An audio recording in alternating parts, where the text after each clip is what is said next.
وعلیکم السلام ورحمۃ اللہ وبرکاتہ۔ جی، نماز کے اندر سب مکمل ہو چکی ہو تو بندہ پیچھے کھینچنے والی جو بات ہے بھائی، اس کا جواب پہلے بھی ہم نے اپنے موقف پیش کیا تھا، چلو پھر واضح کر دیتے ہیں۔ پہلی بات تو یہ ہے کہ بھائی صف میں سے بندے کو کھینچنے والی روایت ثابت نہیں، شریح بن اسماعیل اس میں متروک، نمبر ایک۔ نمبر دو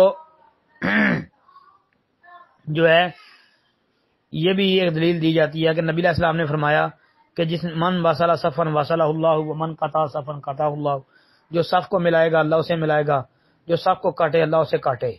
تو اس لیے صف کو نہیں توڑنا چاہیے، بندے کو نہیں کھینچنا چاہیے۔ جی، تیسری بات کہ جو لوگ صف کے اندر سے بندہ کھینچنے کے قائل ہیں وہ یا تو وہ ضعیف حدیث کا سہارا لیتے ہیں جس کا میں نے ذکر پہلے کر دیا ہے، شریح بن اسماعیل والی، تو یا پھر وہ یہ کہتے ہیں کہ جی جب دو آدمی نماز کے اندر ہوں، یعنی ایک امام ہو ایک مقتدی ہو، تو پیچھے سے ایک اور آدمی آئے تو وہ ایک بندے کو پیچھے کھینچ لیتا ہے یا امام کو آگے کر دیتا ہے، اس سے دلیل لیتے ہیں، لیکن یہ دلیل نہیں بن سکتی۔ جی، اس سے استدلال درست نہیں ہے۔ یا وہ کہتے ہیں کہ نبی علیہ الصلوۃ والسلام کے ساتھ رات کو عبداللہ بن عباس قیام کے اندر کھڑے ہوئے تو اللہ کے نبی نے اس کو پکڑ کے تو اپنی دائیں طرف کر دیا، ایک یہ دلیل دیتے ہیں۔ ایک بات بھائی یہ ہے کہ مولانا محمد حسین شیخ پوری رحمۃ اللہ علیہ کا فتاویٰ کون سا ہے؟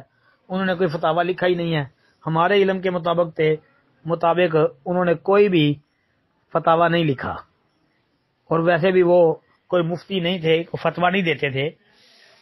وہ اپنی جماعت کے ایک بہت بڑے خطیب تھے، بہت بڑے خطیب تھے، خطابت کی دنیا میں ان کا ایک بہت بڑا نام ہے۔ خطیب پاکستان شیخ القرآن مولانا محمد حسین شیخ پوری رحمہ اللہ رحمتاً واسعہ، یہ بہت بڑے خطیب تھے، مفتی نہیں تھے، اور انہوں نے کوئی فتویٰ نہیں دیا، نہ ان کا کوئی فتاویٰ لکھا ہوا مارکیٹ میں موجود ہے۔ اور جس بھائی نے کہا اس کو یا نام کی غلطی لگ گئی ہے تو یا پھر انہوں نے اپنے پاس ہی ایسی بات چھوڑ دی ہے۔ تو بھائی اس بارے میں اگرچہ اختلاف ہے، لیکن ہمارا موقف اس بارے میں یہی ہے کہ صف مکمل ہو جائے تو بندہ نہیں کھینچنا چاہیے، کیونکہ بندہ کھینچنے کے بارے میں کوئی بھی صریح روایت نہیں ہے، اور جو صریح روایت ہے وہ ثابت نہیں ہے۔ السلام علیکم ورحمۃ اللہ وبرکاتہ۔